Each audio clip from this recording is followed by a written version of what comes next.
Bubly রোশানের Awara romantic গান দেখে মুগ্ধ শাকিব খান।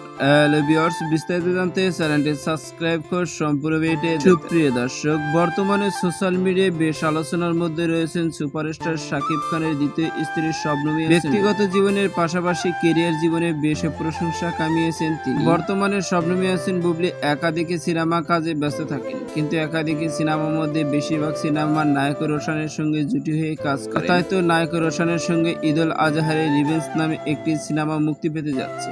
আর এই সিনেমার আওয়ারা নামে একটি গান সামাজিক যোগাযোগের মাধ্যমে কিছুক্ষণ আগে ভাইরাল হয়েছে, যে গানটিতে শবনম ইয়াসমিন বুবলি ও নায়ক রোশানের রোমান্টিক মুডে বেশ দুর্দান্ত লুকে দেখা গেছে। দুজনকে দুর্দান্ত মানিয়েছেন, ভক্তদের একাধিক মন্তব্য রয়েছে এই জুটি। আর এবার বুবলি ও রোশানের আওয়ারা রোমান্টিক গান দেখে মুগ্ধ হয়ে গেছেন শাকিব খান। শাকিব খানের এক ঘনিষ্ঠ সূত্র থেকে জানা যায়, আওয়ারা গানের মধ্যে নায়ক রোশান ও শবনম ইয়াসমিন বুবলির রোমাঞ্চকর দৃশ্যগুলো দেখে শাকিব খানের ভাষ্য, সত্যি দুজনকে অনেক সুন্দর মানিয়েছে। ভবিষ্যতে এই সিনেমা জগতে তারা একটা সময় রাজত্ব করবে। তবে শবনম বুবলিকে আরো বেশি পারফেক্ট লাগছে, যতই দিন যাচ্ছে শবনম ইয়াসমিন নিজেকে আরো বেশি ফিট, এমনই একাধিক মন্তব্য রয়েছে শাকিব খানের। তো সুপ্রিয় দর্শক, ভিডিওটি আপনার কাছে ভালো লাগলে একটা লাইক দিন। নিত্য নতুন ভিডিও আপডেট পেতে চ্যানেলটি সাবস্ক্রাইব করুন। অসংখ্য ধন্যবাদ পুরো ভিডিও উপভোগ করার জন্য।